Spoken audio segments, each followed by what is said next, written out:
Hello students, सभी लोगों का एक बार फिर से स्वागत है आपके अपने परिवार गामा करियर क्लासेस में। सबसे पहले तो जो बच्चे बोर्ड परीक्षा में बैठने जा रहे हैं, बोर्ड एग्ज़ाम देने वाले हैं, उनको इस चैनल की तरफ से मेरी तरफ से बहुत बहुत शुभकामनाएं और बेस्ट ऑफ लक।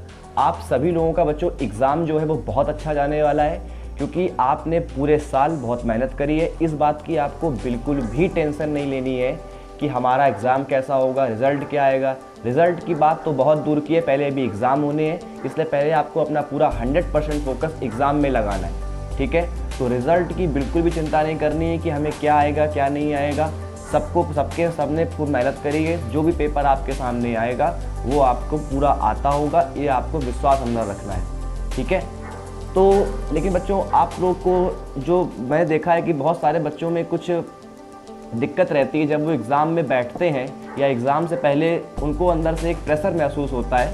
तो मैं आपको बताने आया हूँ कि आप लोग कुछ गलतियाँ करते हैं एग्ज़ाम देने से पहले और एग्ज़ाम के टाइम। ठीक है, तो वो गलतियाँ आप लोग नहीं करेंगे, और अगर आप ये गलतियों को नहीं करेंगे तो आप लोग कहीं ना कहीं एग्ज़ाम में प्रेशर कम महसूस करेंगे और आप अपना एग्ज़ाम में 100% दे पाएंगे। ठीक है बच्चों, तो मैं आपसे बताना चाहता हूँ कि जो बच्चे एग्ज़ाम में बैठने वाले हैं, एग्ज़ाम में बच्चों आप लोग को कुछ बातें ध्यान रखनी है और उस बात से आपको थोड़ा सा दूर रहना है।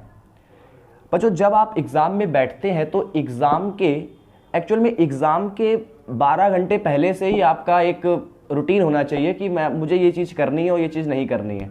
मैं आपको 12 घंटे पहले से ही बता रहा हूँ कि आपको क्या क्या करना है और क्या क्या चीज़ें आपको अवॉइड करनी है। सबसे पहली बात कि आपने पूरे साल जितनी भी मेहनत करी है उस पर आपको विश्वास होना चाहिए कि आपने अच्छा पढ़ा है और आप पेपर में अपना 100% दे करके आएंगे। सबसे बड़ी बात तो ये है। दूसरी बात, एग्ज़ाम से पहले की जो एक रात है, कोई बच्चा ये नहीं करेगा कि वो एग्ज़ाम से पहले एक रात में खूब सारा पढ़ रहा है, पूरी रात पढ़ रहा है, फिर वो अगले दिन सोचता है कि मैं सुबह जल्दी उठूँगा और मैं फिर पढ़ाई करूँगा और मैं अगले दिन पेपर देने जाऊँगा। बच्चों आपको ये गलती बिल्कुल भी नहीं करनी है, क्योंकि अब आपका साल भर आपने पूरा पढ़ाई की है अच्छे से, इसलिए अब आपको पेपर से एक रात पहले आपको बहुत ज़्यादा पढ़ने की ज़रूरत नहीं है कि आप पूरी रात बैठ के पढ़ रहे हैं, फिर आप अगले दिन पढ़ रहे हैं और फिर तुरंत प्रेशर मतलब पढ़ते पढ़ते ही पेपर देने जा रहे हैं। मैं तो देखता हूँ बहुत बच्चे पढ़ते पढ़ते मतलब जाते टाइम भी, जब वो एग्ज़ाम देने के लिए घर से निकल रहे होते हैं उस टाइम भी पेज पलट रहे होते हैं कि शायद कुछ पढ़ने को मिल जाए। ठीक है, तो इससे होता कुछ नहीं, बस हम अपने माइंड में एक प्रेशर क्रिएट करते हैं और वो प्रेशर हमें एग्ज़ाम में देखने को मिलता है। ठीक है, तो आप लोग क्या करेंगे, सबसे पहला स्टेप ये है, मैं आपको कुछ स्टेप बताऊंगा, उस स्टेप को आप समझिए। पहला स्टेप, आपको पहली गलती ये नहीं करनी है कि आपको एग्जाम से पहले एक प्रॉपर नींद लेनी है।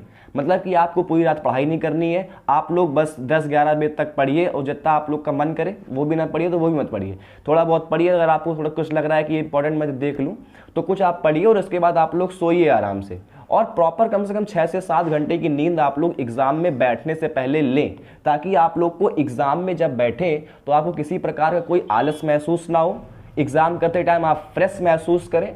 और दूसरी बात ये बच्चों, जब आप नींद नहीं पूरी करते हैं और एग्जाम से पहले आप पढ़ाई करते हैं, आप अपनी नींद पूरी नहीं करते हैं, तो आपने जो कुछ भी पढ़ा है माइंड उतने पेपर के टाइम आपको वो सब चीज़ें रिकॉल नहीं करवाता है। मतलब आपने क्या पढ़ा है आप हर चीज़ भूलने लगेंगे। अगर आपकी नींद प्रॉपर नहीं होगी तो आप हर चीज़ पेपर में भूलने लगेंगे, आपको कुछ याद नहीं आएगा कि आपने क्या पढ़ा था। ठीक है, इसलिए इस टाइप की गलती बिल्कुल ना करें, पेपर आराम से दें और उसके पहले आप रात में पूरा ढंग से सोएं। ठीक है, फिर आप जब अगले दिन पेपर देने के लिए, आप जिस दिन पेपर आपका होगा उस दिन आप उठेंगे तो उस दिन भी आपको ज़्यादा पढ़ना नहीं है, सिर्फ आप लोग एक आधे घंटे 2 घंटे पढ़ सकते हैं थोड़ा बहुत। अगर आपको देखना है कोई इंपॉर्टेंट चीज़ आपको लग रही है तो आप लोग वो पढ़ सकते हैं। दूसरी बात बच्चों, मैं आपसे ये कहना चाहूँगा कि आप लोग जब पेपर देने जाएं तो पेपर देते टाइम जो आपका एग्ज़ाम सेंटर है उस पर कभी भी देर से ना पहुँचे, लेट बिल्कुल भी नहीं होना है। पेपर जिस टाइम पेपर स्टार्ट हो उसके कम से कम आधे घंटे पहले आप पेपर सेंटर पर पहुँच जाएँ, क्योंकि अब बच्चों क्या होता है कि अगर आप सेंटर पर लेट पहुँचते हैं तो एक तो आप लेट हो रहे हैं, तो आप लेट होने से भी आपके माइंड में प्रेशर आता है। बात समझ आ रही है, क्योंकि आप ये सोचते हैं कि पेपर बढ़ चुका होगा, अब हम जा रहे हैं तो हम पेपर कैसे करेंगे, तो आप अलग अलग विचार आपके माइंड में आएंगे और आप प्रेशर लेते रहेंगे। तो एग्ज़ाम में लेट नहीं होना है बिल्कुल भी, आपको आधे घंटे पहले वहाँ पहुँच जाना है। दूसरी बात ये कि आपको जो एडमिट कार्ड मिला है उस एडमिट कार्ड को आप लेमिनेट करवा लें, क्योंकि आप जब उस पर लेमिनेशन करवा लेंगे तो वो फटेगा नहीं। और आप लोग को उस एडमिट कार्ड को बहुत संभाल के रखना है, ताकि एडमिट कार्ड आपका पूरे हर पेपर में आपका वही एडमिट कार्ड चलेगा और बिना उसके एंट्री नहीं होती है, इसलिए आपको एडमिट कार्ड भी बहुत अच्छे से संभाल के रखना है, ठीक है। दूसरी बात बच्चों ये आती है कि एग्ज़ाम सेंटर पे जब आप पहुंचेंगे तो किसी भी बच्चे से या किसी भी अपने साथी से या उसके पहले भी घर में आप किसी भी साथी से ये डिस्कशन ना करें कि तुमने ये पढ़ा है कि हमने ये पढ़ा है। फिर वो आपसे कहेगा कि अच्छा तुमने वो नहीं पढ़ा है, वो तो बहुत इंपॉर्टेंट था। तो आप लोग क्या करेंगे, फिर आप उस पर चलेंगे। उसने कह दिया वो चीज़ इंपॉर्टेंट है तो आप वो पढ़ने लगेंगे। और फिर दूसरे बच्चे ने कहा कि नहीं ये नहीं, वो इंपॉर्टेंट है तो आप वो पढ़ने लगेंगे। मतलब हर बच्चा ये बताएगा कि ये चीज़ इंपॉर्टेंट है और वो चीज़ पढ़ने लगेंगे। तो क्योंकि पेपर तो उसने बनाया नहीं है, इसलिए वो भी केवल एक चीज़, एक मतलब कि एक अंदाज़ा लगा रहा है कि हाँ ये इंपॉर्टेंट है। बात समझ आ रही है? तो आपने जो कुछ भी पढ़ा है उस पर आप भरोसा रखिए, और बाकी जो क्या कह रहा है कि वो इंपॉर्टेंट है इस बारे में डिस्कशन करिए ही मत कि ये चीज़ तुमने पढ़ी, हमने ये चीज़ नहीं पढ़ी, क्या तुमने इस चैप्टर के न्यूमेरिकल लगाए, क्या तुमने इस चैप्टर के पढ़े। तो इन सब चीज़ों से बेटा कुछ नहीं होता है, सिर्फ और सिर्फ प्रेशर आप लोग लेंगे, ठीक है। जितना पढ़ाई करनी थी, जितनी भी आपको मेहनत करनी थी, वो आपने एक साल में ढंग से करी है। और अब आपको सिर्फ और सिर्फ उसी मेहनत को अपनी कॉपी में 3 घंटे के एग्ज़ाम में, आपको पूरे 1 साल की मेहनत आपको उस 3 घंटे के एग्ज़ाम में दिखानी है, ठीक है। सबसे बड़ी बात कि जब आपको पेपर जब मिलता है, थर्ड बात बता रहा हूँ। पहली बात क्या थी कि आप लोग को प्रॉपर नींद लेनी है। पेपर से एक दिन पहले आपको कुछ ज़्यादा पढ़ना नहीं है, ठीक है। दिन भर नहीं पढ़ना है कि आप रात भर पढ़ रहे हैं। सेकंड बात मैंने ये बताई कि आपको एग्जाम सेंटर में लेट नहीं पहुंचना है, और लेट नहीं पहुंचेंगे तो आप लोग को प्रेशर नहीं आएगा माइंड में। थर्ड बात मैंने आपको ये बताई कि आप लोग को अपना एडमिट कार्ड संभाल के रखना है और एडमिट कार्ड को लैमिनेशन करवा लेना है अगर हो सके तो। फिर किसी भी बच्चे से डिस्कशन नहीं करना है कि तुमने ये पढ़ा, कि हमने ये पढ़ा, कि क्या नहीं पढ़ा, ये इंपॉर्टेंट है, वो इंपॉर्टेंट है। सब कुछ इंपॉर्टेंट है, सब कुछ आपने पढ़ा है, आपको अपने पर विश्वास है। अब आपको किसी भी बच्चे से कोई भी डिस्कशन करने की जरूरत नहीं है, ठीक है। फिर अब आते हैं बात कि जब आपको पेपर मिल जाएगा, जब आपके पास पेपर मिलेगा तब आपको क्या क्या करना है। पर जो सबसे बड़ी बात होती है कि जब आपको कॉपी मिलती है, तो मैंने आपको बताया कि कॉपी जब आपको मिला करे तो कॉपी मिलने से कुछ देर बाद पेपर मिलता है, लगभग 5 से 10 मिनट बाद पेपर मिलता है। तो आप उस 5 से 10 मिनट के दौरान क्लास में किसी बच्चे से बातचीत नहीं करेंगे फालतू की, और बातचीत करने से अच्छा है कि आप उस टाइम को एक उपयोग में लाएं। कैसे? जो आपको कॉपी मिलेगी उस कॉपी के दोनों तरफ आपको लाइन का एक मार्जिन ले लेना है, और आपको जब हर पेज पे, पूरी कॉपी पे आपको लाइनें खींच लेनी है दोनों तरफ, और दोनों तरफ लाइनें खींचने के बाद आपको जो कुछ भी लिखना है, चाहे वो क्वेश्चन नंबर डालना हो, चाहे वो क्वेश्चन लिखना हो, चाहे वो आंसर लिखना हो, मतलब आपको उस कॉपी में जो कुछ भी करना है वो उन दोनों लाइनों के अंदर करना है। क्योंकि दोनों लाइनों के बाहर आपको काम इसलिए नहीं करना है क्योंकि जब आप लोग कॉपी एक्स्ट्रा लेते हैं और फिर उसको बाद में धागे से बांधते हैं तो वो कॉपी पूरी खुलती नहीं है। इसलिए आपको दोनों तरफ लाइन का मार्जिन लेकर के जो कुछ भी करना है वो उन 2 लाइनों के अंदर करना है, ठीक है। तो सबको बात समझ में आ रही, क्लियर हो रहा है? तो आप लोग को जो कुछ भी करना है वो कॉपी के 2 लाइनों के अंदर करना है। बच्चों सबसे बड़ी बात यह है कि जब आपको एग्जाम में पेपर मिलता है, तो जब आपको एग्जाम में पेपर मिलेगा तो पेपर में मिलते टाइम आप लोग को क्या करना है कि आपको 15 मिनट पेपर को पढ़ने के लिए मिलते हैं। जब 15 मिनट पेपर को पढ़ने के लिए मिलते हैं तो मैं आपसे ये कहूँगा कि पेपर को कभी भी आप लोग पूरा नहीं पढ़ेंगे। फिर से सुनो मेरी बात, पेपर को कभी भी पूरा मत पढ़ना, क्योंकि अगर तुमने पेपर को पूरा पढ़ा तो उसमें कुछ क्वेश्चन ऐसे होंगे जो तुमको बहुत अच्छे आते होंगे। देखो 2 कंडीशनें हैं, अगर तुमने पेपर पूरा पढ़ा तो या तो तुम्हें पूरा पेपर आता है तो तुम अंदर से ओवर कॉन्फिडेंट होगे कि हमें पूरा पेपर आता है, आज तो पेपर उड़ा देंगे और ये कर देंगे वो कर देंगे। तो आप लोग क्या होगा कि फिर छोटी छोटी गलतियां करोगे, या तो फिर ये होगा कि आप लोग को कुछ क्वेश्चन नहीं आ रहे होंगे, 3-4 क्वेश्चन ऐसे होंगे जो आपको नहीं आ रहे होंगे, तो आप फिर प्रेशर लोगे कि अरे यार ये 3-4 क्वेश्चन नहीं आ रहे, पेपर खराब हो गया मेरा, ये हो गया वो हो गया। तो किसी भी हालत में आपको उस 15 मिनट में पूरा पेपर नहीं पढ़ना है। मैं आपको बताता हूँ आपको 15 मिनट में करना क्या है। 15 मिनट में जितने भी क्वेश्चन 1 लाइनर के होते हैं, मतलब 1 मार्क वाले क्वेश्चन होते हैं, केवल आपको वो क्वेश्चन पढ़ने हैं। और क्योंकि 1 मार्क वाले क्वेश्चन के जो आंसर होते हैं वो भी छोटे होते हैं, इसलिए आपको तुरंत क्वेश्चन पढ़ते पढ़ते उनके आंसर भी माइंड में रिकॉल करने हैं कि इनके आंसर हमको क्या लिखने हैं। सबसे बड़ी बात, फिर आप लोग को जब 1 मार्क वाले क्वेश्चन कंप्लीट हो जाएंगे, फिर आप लोग पहुंचेंगे सबसे लास्ट में जो क्वेश्चन ज़्यादा मार्क्स के होते हैं, लॉन्ग क्वेश्चन होते हैं, उन पे आप लोग समझेंगे। और फिजिक्स में एक बात ये भी होती है कि आप लोग लॉन्ग आंसर्स में आपको ऑप्शन मिलता है कि इन 2 क्वेश्चन में कोई एक क्वेश्चन आप लोग करिए। तो उन 2 क्वेश्चनों में जो आपको एक क्वेश्चन सबसे अच्छी तरीके से आता हो, जिसको आप बहुत बेहतर लिख सकते हो, उसको सिलेक्ट करें कि मैं इन दोनों में ये क्वेश्चन करूंगा। बात समझ आ रही है? तो 15 मिनट के दौरान आपको पूरा पेपर कभी भी नहीं पढ़ना है। पूरा पेपर पढ़ोगे तो या तो आएगा तो ओवर कॉन्फिडेंट, और नहीं आएगा तो प्रेशर। ठीक है, तो पूरा पेपर नहीं पढ़ना है आप लोग को। 1 मार्क वाले क्वेश्चन और लॉन्ग क्वेश्चन में ये देख लो कि हमें कौन कौन से क्वेश्चन करने हैं। बात समझ आ रही है? फिर क्वेश्चन का पेपर करने का पैटर्न ये होता है कि या तो आप स्टार्टिंग से करें, क्वेश्चन नंबर मतलब जैसे मान लो सेक्शन है तो ए बी सी डी करें, या लास्ट से करें डी सी बी ए। तो मेरा मतलब ये कभी भी आप कोई भी क्वेश्चन 20 से नहीं उठाएंगे कि आपने एक क्वेश्चन सेक्शन ए का कर लिया, फिर एक क्वेश्चन सेक्शन सी का कर लिया, एक क्वेश्चन सेक्शन डी का कर लिया। ये तरीका मेरे हिसाब से बहुत गलत होता है। या तो आप section A B C D लगातार करें, शुरुआत से लेकर करें, या तो आप सबसे लास्ट से उठाएं डी सी बी ए। तो मतलब 20 से क्वेश्चन आपको नहीं उठाना, या तो ए बी सी डी या तो डी सी बी ए, इस तरह से आपको करना है। और वैसे मेरा मानना ये और मेरा सुझाव भी आप लोग को यही है कि आप क्वेश्चन सेक्शन डी से मतलब पेपर को पीछे से करना स्टार्ट करें। क्योंकि बच्चों होता ये है कि जो क्वेश्चन पीछे वाले क्वेश्चन होते हैं, जो लास्ट में क्वेश्चन आते हैं, जो मतलब पेपर का लास्ट भाग होता है, उसमें जो क्वेश्चन होते हैं वो ज्यादा मार्क्स के होते हैं, जबकि शुरुआत में क्वेश्चन 1 लाइनर होते हैं। बच्चों जब आप पेपर को स्टार्ट करते हैं तो आपके पास शुरुआत में एनर्जी ज्यादा रहती है, क्योंकि 3 घंटे का पेपर है, 3 घंटे के एग्जाम में आपके पास एनर्जी लास्ट में पहुंचते पहुंचते बहुत कम हो जाएगी।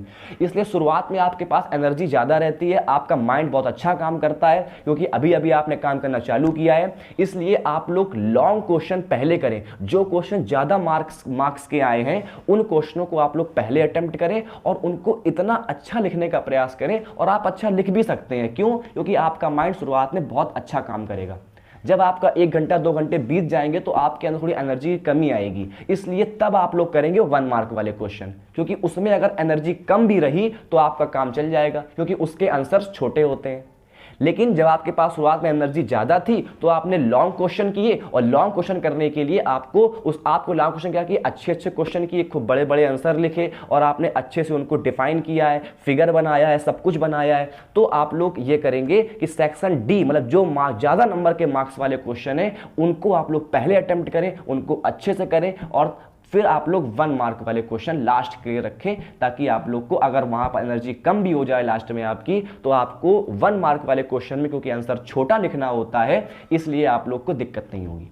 ठीक है, तो या तो आप शुरुआत से ए बी सी डी करेंगे, या तो आप लास्ट से पेपर उठाएंगे और डी सी बी ए। ज्यादा अच्छा क्या रहेगा, पेपर को लास्ट से उठाना, क्योंकि लास्ट से जब पेपर उठाएंगे तो लास्ट में क्वेश्चन ज्यादा मार्क्स के होते हैं, तो एनर्जी आपके पास शुरुआत में ज्यादा है, इसलिए आप उन क्वेश्चन को ज्यादा अच्छे से बेहतर तरीके से लिख पाएंगे।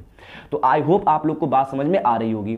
दूसरी बात बच्चों ये मैं आपसे कहना चाहूंगा कि सबसे पहले आप तो ये ध्यान रखिए कि जैसे कि आपको जब पेपर मिला तो आपको हर क्वेश्चन का आंसर ये देखकर देना है कि वो क्वेश्चन कितने मार्क्स का है।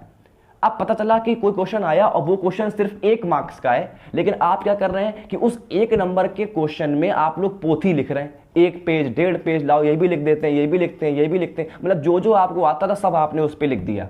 तो अब आप गलती कर रहे हैं। अगर आप 1 नंबर के क्वेश्चन में 1-1 पेज के 2-2 पेज के आंसर लिख रहे हैं तो वो एग्जामिनर परेशान हो जाएगा कि यार इस लड़के ने 1 नंबर के क्वेश्चन में इतना लिखा है, तो लॉन्ग में जब वो लॉन्ग में पहुंचेगा तो आपके पास कुछ लिखने को रहेगा नहीं, तो लॉन्ग के आंसर आप छोटे कर देंगे। तो मेरा कहने का मतलब सिर्फ इतना सा है कि क्वेश्चन को हमेशा उसके नंबर के अकॉर्डिंग करो। अगर वो क्वेश्चन 1 नंबर का है तो आपको आंसर देना है सिर्फ 1 से 2 लाइनों में। अगर वो क्वेश्चन 2 या 3 नंबर का है तो आप लोग 1 पेज तक जा सकते हैं। और अगर ये क्वेश्चन बहुत ज़्यादा 5 नंबर का आ गया है तो आप लोग फिर उसको लॉन्ग क्वेश्चन करेंगे, फिर आप 2-2.5 पेज जितना भी आप लोग कर सकते हैं उसको आप लोग करेंगे। तो क्वेश्चन को उसके नंबर के अकॉर्डिंग करना है, जितने नंबर का क्वेश्चन है उसका उतना ही आंसर लिखना है।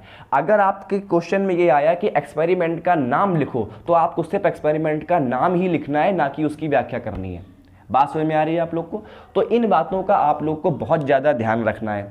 ठीक है, तो क्वेश्चन को उसके नंबर के अकॉर्डिंग करेंगे, ज़्यादा लंबा क्वेश्चन लिखने की जरूरत नहीं है। अगर वो क्वेश्चन 1 नंबर का है तो छोटा आंसर, 2 नंबर का है तो उससे बड़ा आंसर, और 3 नंबर का है तो फिर आपको ज़्यादा बड़ा आंसर लिखना पड़ेगा। ठीक है। सबसे बड़ी फिर इसके बाद बात ये आती है कि बच्चों आप लोग ध्यान रखिए कि जिस भी एक क्वेश्चन में आपको फिगर आता हो उसका फिगर जरूर बनाएं, क्योंकि फिगर बनाने से थोड़ा इम्पैक्ट अलग पड़ता है। फिजिक्स में आपको एक बात और ध्यान रखनी है कि फिजिक्स में आप लोग को जो आपकी क्वांटिटी होती है, जो राशियां होती हैं, उनके आपको मात्रक विमा ये सब जरूर लिखनी है। मात्रक विमा वो पूछे या ना पूछे लेकिन आपको लिखना है, क्योंकि मात्रक और विमाओं में आप लोग को ध्यान रखिए कि ये एक स्पेशल प्रभाव डालती है किसी एग्जामिनर पर जब आप मात्रक और विमा लिखते हैं। दूसरी बात, किसी भी क्वेश्चन को सॉल्व करने पर जैसे आपको मान लीजिए किसी क्वेश्चन आया कि इस क्वेश्चन में आपको बल का मान निकालना है, फोर्स का मान निकालना है, तो जब आपको बल का मान निकालना है तो बल का मान निकालते टाइम आप लोग क्या करेंगे कि जब आप लोग बल का आंसर निकाल लेंगे, तुम्हारे बल आया 5 न्यूटन, तो न्यूटन आप जरूर लिखेंगे, क्योंकि बल का मात्रक जो भी मान निकाले उसका मात्रक जरूर लिखें, क्योंकि फॉर्मूले जब आप क्वेश्चन करते हैं तो बिना मात्रक लिखे ही बहुत लोग छोड़ देते हैं आंसर, इसलिए आंसर जरूर लिखें, ठीक है। और आंसर के साथ उसका मात्रक भी जरूर बताएं, बिना मात्रक के आंसर आपका गलत हो जाता है, ठीक है। इसके बाद बच्चों आपको एक बात और ध्यान रखनी है कि पेपर जब आपके पास लास्ट में टाइम बचे, तो जब पेपर आप लास्ट में पहुंचेंगे तो आप लोग को 10 मिनट बच्चों पेपर के जितना भी आपने किया है उसको रिवीजन के लिए भी निकालना है, और आपको एक शेड्यूल बनाना है कि मुझे इतने टाइम पे ये क्वेश्चन खत्म करना है, इतने टाइम पे ये सेक्शन खत्म करना है। क्योंकि बच्चों टाइम का मैनेजमेंट करना बहुत जरूरी है। आप टाइम का मैनेजमेंट कब कर पाएंगे? जब आप जितने नंबर का क्वेश्चन होगा उतना ही आंसर लिखेंगे, ज्यादा बड़ा नहीं, ज्यादा छोटा नहीं। तो ज्यादा बड़ा आंसर लिखोगे नहीं तो टाइम बचेगा। एक नंबर क्वेश्चन ज्यादा लंबा करना नहीं है, टाइम वहां पर बचाना है आप लोग को। लास्ट के 10 मिनट आपको पेपर के रिवीजन में रखने हैं कि जो आपने आंसर्स लिखे हैं कहीं उसमें कोई गलती तो नहीं हो गई है। कभी कभी ऐसा होता है कोई मात्रक छूट जाता है, या आपने जल्दबाजी में कोई पावर गलत लिख दी, पावर -19 होती लेकिन आपने प्लस की 19 लिख दी। तो ये पावर आवर जो आपकी चेकिंग होती है लास्ट के 10 मिनट में आप लोग चेक करें कि कुछ चीज गलती तो नहीं हो गई है, उस गलती को सुधार करें। ऐसा कोई क्वेश्चन जो आपसे छूट तो नहीं गया है कहीं पर, तो आप लोग ये सब चीजें लास्ट के 10 मिनट में देखें कि कोई प्रॉब्लम आपकी कॉपी में ना होने पाए। कॉपी में अपना रोल नंबर अच्छे से डालना, ठीक है, अपना नाम, रोल नंबर, जो कुछ भी आपको डालना हो वहाँ पर वो सब आप अच्छे से डालेंगे, ठीक है। और सभी लोग एग्जाम को बहुत अच्छे तरीके से बच्चों देंगे, ठीक है। तो इतनी बातों को आप लोग सभी लोग ध्यान रखेंगे तो आप लोग को प्रेशर बहुत कम आएगा। और हो सके तो बच्चों पानी की बोतल लेते जाना, बीच बीच में पानी की बोतल से थोड़ा पानी पीते रहना, क्योंकि पानी पियोगे तो माइंड अच्छा काम करता है। जब इससे क्या होता है धीरे धीरे माइंड थक जाता है हमारा, तो जब बीच बीच में पानी पीते रहेंगे, ठीक है। और पेपर से पहले अगर आपको वॉशरूम या पानी कुछ भी पीना है तो आप लोग पी लेंगे। ऐसा नहीं कि प्यास लगी है लेकिन आप पेपर देने बैठ गए, तो जब पेपर देने बैठे हो प्यास लगी है तो आधा दिमाग प्यास में लगा रहेगा, तो पानी पी लेंगे अच्छे से ताकि आप लोग को हर चीज़ में कोई दिक्कत ना हो, ठीक है। तो पेपर से पहले इन सब बातों का जरूर ध्यान रखें। सभी लोग को बहुत बहुत शुभकामनाएं, सबका पेपर बहुत अच्छा जाएगा। और अगर चैनल को सब्सक्राइब नहीं किया है, चैनल को सब्सक्राइब जरूर कर लेना, वीडियो को लाइक कर देना और इसको ज़्यादा से ज़्यादा शेयर करो, ताकि जो बच्चे यूपी बोर्ड के पेपर देने जा रहे हैं, किसी भी बोर्ड का पेपर एग्जाम में बैठने जा रहे हैं, उनको ये सब जानकारी पहुंच पाए। चलिए, तो मुझे ये बताना था कि आपको क्वेश्चन पेपर अटेम्प्ट कैसे करना है और उसके पहले क्या क्या चीज़ें नहीं करनी है, इन सब चीज़ों के बारे में मुझे आपको बताना था। चलिए, आप सब अपना ख्याल रखिएगा, अच्छे से एग्जाम दीजिएगा। सभी लोग को बेस्ट ऑफ लक।